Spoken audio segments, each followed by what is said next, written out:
एकादशी व्रत की कोई भी कथा बिना तुलसी माता की कथा की अधूरी रहती है। तो आइए प्रिय श्रोताओं, अब सुनिए तुलसी माता की कथा। सावर्णी मुनि की पुत्री तुलसी अपूर्व सुंदर थी। उनकी इच्छा थी उनका विवाह भगवान नारायण के साथ हो। इसके लिए उन्होंने नारायण पर्वत की घाटी में स्थित बद्री वन में घोर तपस्या की। दीर्घ काल तक तपस्या के बाद ब्रह्मा जी ने प्रसन्न होकर उन्हें दर्शन दिए और वर मांगने को कहा। अब तुलसी जी ने कहा, हे सृष्टि वक्ता महादेव ब्रह्मादेव, आप अंतर्यामी हैं, सबके मन की बात जानते हैं। फिर भी मैं आपको अपनी इच्छा बताती हूँ। मैं चाहती हूँ कि भगवान श्री नारायण मुझे पति रूप में मिले। तब ब्रह्मा जी ने कहा, तुम्हारा अभिष्ट तुम्हें अवश्य मिलेगा। अपने पूर्व जन्म में किसी अपराध के कारण तुम्हें श्राप मिला है। इसी प्रकार भगवान श्री नारायण के एक पार्षद को भी दानव कुल में जन्म लेने का श्राप मिला है। दानव कुल में जन्म लेने के बाद भी उनमें नारायण का अंश विद्यमान रहेगा।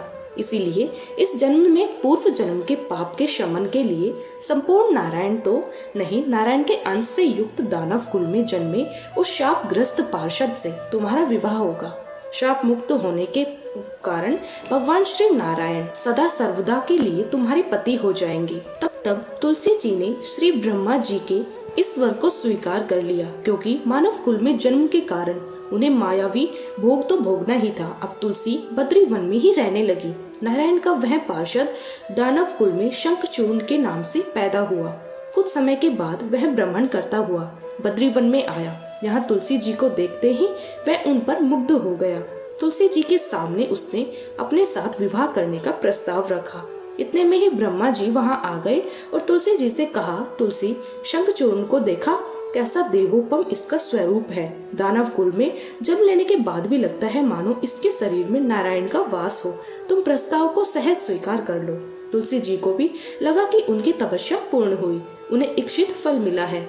इस प्रकार शंखचूर्ण के साथ उनका गांधर्व विवाह हो गया और वह शंखचूर्ण के साथ उसकी पत्नी बनकर महल में आ गई। शंखचूर्ण ने अपनी परम सुंदरी सती साध्वी पत्नी तुलसी के साथ बहुत दिनों तक राज्य किया। उसके अपने राज्य का इतना विस्तार कर लिया कि देवलोक तक उनके अधिकार में आ गया। स्वर्ग का सुख भोगने वाले देवताओं की दशा अब दयनीय हो गई। शंखचूर्ण किसी को कष्ट नहीं देता था, पर अधिकार और राज्य छिन जाने से सारे देवता मिलकर श्री ब्रह्मा और विष्णु को शिवजी की सभा में गए। तब उनकी विपत्ति सुनाई। तब ब्रह्मा जी ने कहा, तुलसी परम साध्वी है, उनका विवाह शंखचूर्ण से मैंने ही कराया था। शंखचूर्ण को तब तक नहीं हराया या मारा जा सकता जब तक तुलसी को न चला जाए। तब श्री विष्णु ने कहा, शंखचूर्ण पूर्व जन्म में मेरा पार्षद था। श्राप के कारण उसे दैत्य कुल में जन्म लेना पड़ा। इस जन्म में भी मेरा अंश उसमें व्याप्त है। साथ ही तुलसी के पतिव्रत धर्म से वह अजय भी है। फिर देवताओं की सहमति से भगवान शिव ने शंखचूर्ण के पास संदेश भिजवाया कि या तो वह देवताओं का राज्य लौटा दे या फिर उनसे युद्ध करे। शंखचूर्ण शंकर जी के पास पहुंचा और उसने कहा, देवाधिदेव, आपके लिए देवताओं का पक्ष लेना उचित नहीं है। राज्य का विस्तार करना तो हर राजा का कर्तव्य है और मैं किसी को दुख भी नहीं कर रहा हूँ।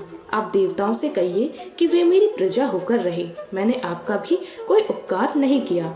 हमारा आपका युद्ध शोभा नहीं देता और अगर इस युद्ध में आप हार गए तो यह तो बड़ी लज्जा की बात हो जाएगी। अगर मैं हार गया तो आपकी कीर्ति बहुत अधिक नहीं बढ़ेगी। शंखचूर्ण की बात सुनकर भगवान शंकर हंसे। वे तो सब रहस्य जानते थे। तुलसी और शंखचूर्ण के पूर्व जन्म के श्राप की अवधि अब लगभग पूरी हो चुकी थी। भगवान शंकर बोले, शंखचूर्ण, इसमें कीर्ति और लज्जा की तो कोई बात नहीं है। तुम देवों का राज्य लौटाकर उन्हें उनके पद पर प्रतिष्ठित होने दो। युद्ध से बचने का यही एकमात्र उपाय है। तब शंखचूर्ण ने कहा, मैंने तो युद्ध के बल से ही देवलोक को जीता है और कोई उसे केवल युद्ध के द्वारा ही वापस ले सकता है। यही मेरा अंतिम निर्णय है, मैं जा रहा हूँ। ऐसा कहकर शंखचूर्ण चला गया। उसने अपने राजमहल में वापस आकर अपनी पत्नी तुलसी को सारी बात बताई और कहा, कर्म भोग सब काल सूत्र में बंधा है। जीवन में हर शोक भय सुख दुख मंगल अमंगल सब कुछ काल के अधीन है। हम तो केवल निमित्ती है। संभव है कि भगवान शिव दोनों का पक्ष लेकर मुझसे युद्ध करे। तुम चिंता मत करना, तुम्हारा सती तेज मेरी रक्षा करेगा। और फिर दूसरे ही दिन भगवान शंकर के नेतृत्व में देवताओं ने युद्ध छेड़ दिया। शंखचूर्ण ने भीषण बाणों की वर्षा करके उनका वेग रोका। उनसे प्रहार से देवताएं डगमगाने लगे। फिर उसने दानवी शक्ति का प्रयोग करके मायावी युद्ध आरंभ कर दिया। युद्ध स्थल पर वह कभी किसी को दिखाई नहीं देता था, पर उसके अस्त्र शस्त्र प्रहार पर देवों को घायल कर रहे थे।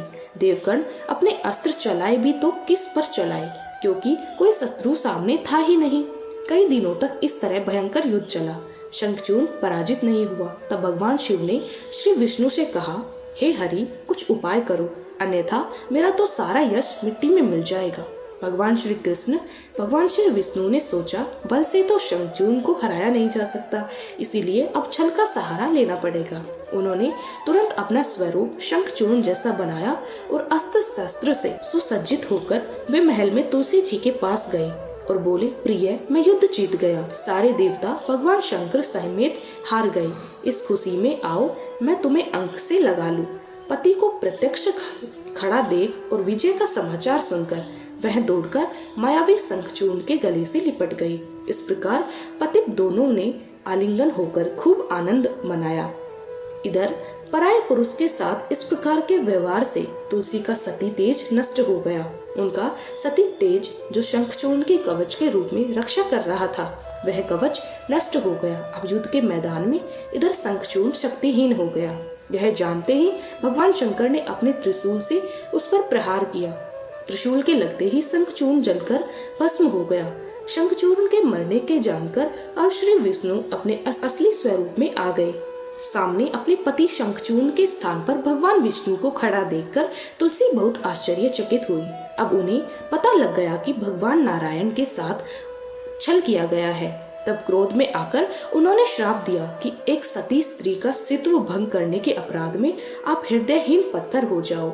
तब भगवान श्री विष्णु ने तुलसी जी के श्राप को शिरोधार्य करते हुए कहा, देवी, तुम्हारे और शंखचूर्ण के कल्याण के लिए ही मुझे ऐसा करना पड़ा। तुम दोनों को श्राप मुक्त करना था।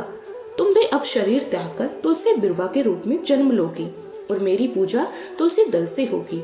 मैं शालिग्राम पत्थर बनूंगा। मेरे शीश पर तुम सदैव आदर से विराजमान होंगी। तुम्हारे पति की हड्डियों के चूर्ण से शंख की उत्पत्ति होगी।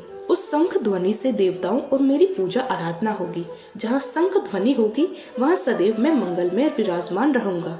तुमने पूर्व जन्म में बद्री वन में मुझे पाने के लिए बड़ी कठिन तपस्या की थी। अब अगले जन्म में मैं नारायण प्रस्तर के रूप में बद्रीनाथ वन में स्थापित होऊंगा और मेरी पूजा अर्चना फल फूल से ना होकर तुम्हारे तुलसी दल से होगी। मेरे शीर्ष पर विराजमान होकर तुम मुझसे भी ऊंचा पद प्राप्त करोगी और मेरा भोग भी तुम्हारे बिना स्वीकार नहीं होगा। प्रेम से बोलिए, तुलसी माता की जय, श्री विष्णु भगवान की जय। ऐसी ही पावन व्रत कथाएं और गुरु कृपा से जुड़ी जानकारियां पाने के लिए हमारे चैनल श्री श्याम को सब्सक्राइब करें।